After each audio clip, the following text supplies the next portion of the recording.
Good day. I'm Carol from Homesteading Made Easy. Today I am going to make grape nuts.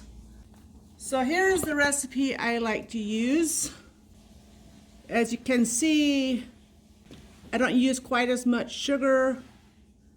I actually use raw sugar instead of brown sugar. You can use brown sugar.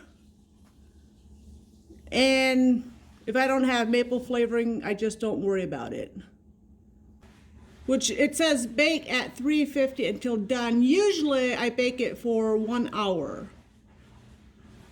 And to toast it, I usually put my oven to 350.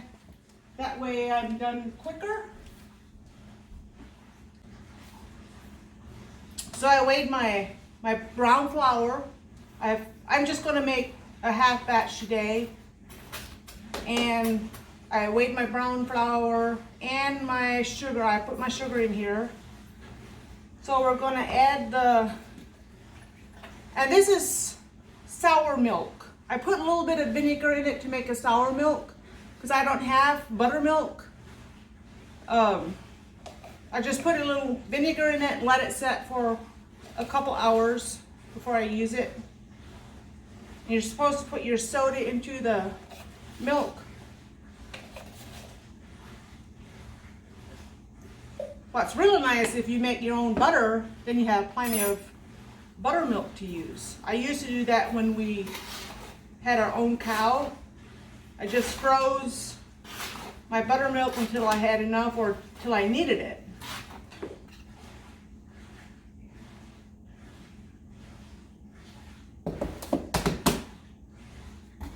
And this is my maple flavoring, real maple syrup.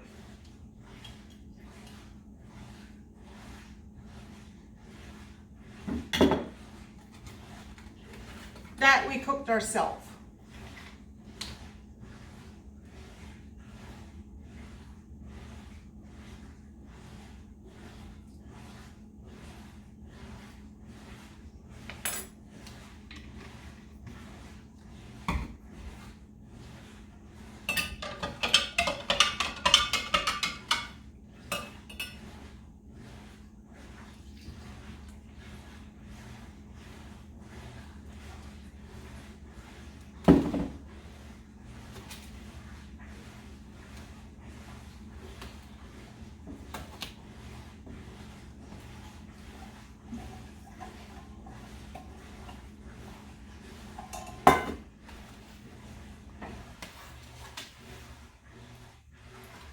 I started making my own cereal because the cereal out at the store just doesn't cut it with growing children.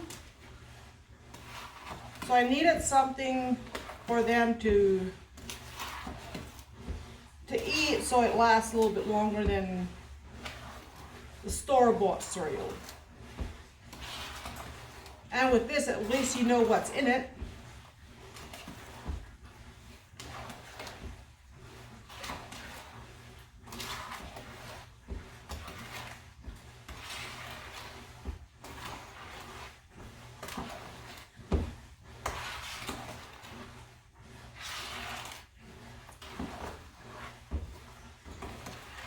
And you can use any kind of wheat flour. I use Prairie Gold because that's what I have on hand all the time. But any kind of wheat flour should work.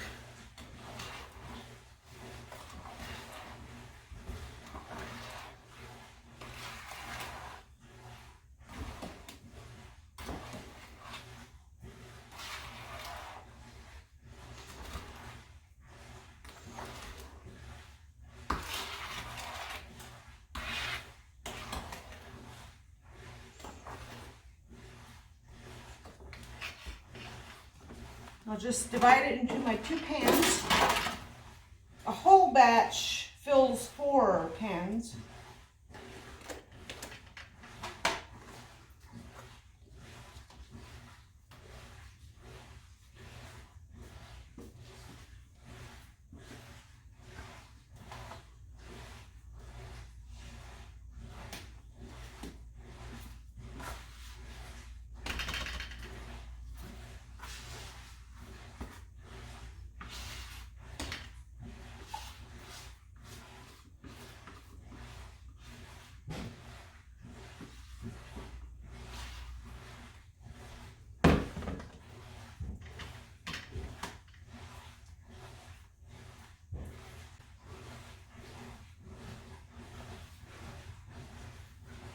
reason I put in less sugar is because I don't think it's necessary to have all that sugar. That's the only reason I cut back a whole pound per batch.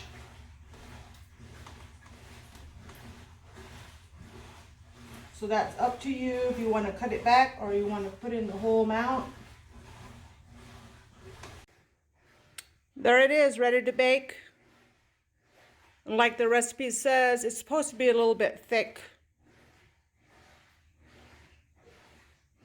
If you like the content of my video, go ahead and hit the like button, subscribe to my channel, then you will get notified whenever I come out with a new video of our daily life preparations of preparing our own food. And my husband has a channel on Rumble and Spotify. It's called Memoirs of a Farmer Boy. Go check that out. And our son has a channel on YouTube called Torch Phase. If you like, go check that out. He has some very good content. Here are my grape nuts baked into, looks like a cake. Then I cut it into pieces.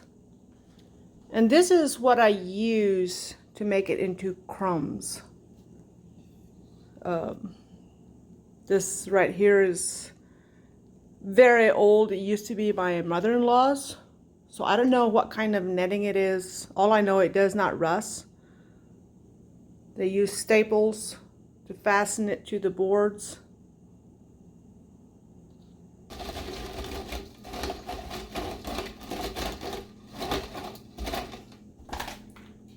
Just work it through there until you got everything made into crumbles.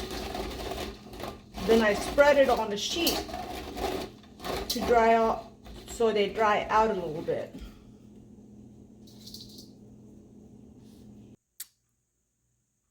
There I had made them all into crumbs, and I spread them on a sheet to dry them out a little bit. One benefit of doing that, it takes less time to toast them once I toast them because they're dry already. So I'll probably let these lay here for a couple days. Then I'll toast them and they're ready to eat. Which I'll probably toast a couple pans full tomorrow morning so the boys have grape nuts to eat for breakfast. And you don't really have to spread them out if you want to toast them right away. You can do that.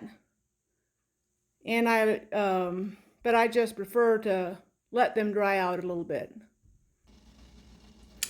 I'm toasting my grape nuts now. I like to stir them as they toast. You know, stir them every now and then so they toast evenly. And this is about how brown I make them. Some people toast them more. So it just goes according to your taste buds. There's no right or wrong way of toasting them or how long. And I toast them at 350. I know the recipe said at 250, but I like to get it done and so I can move on to other things.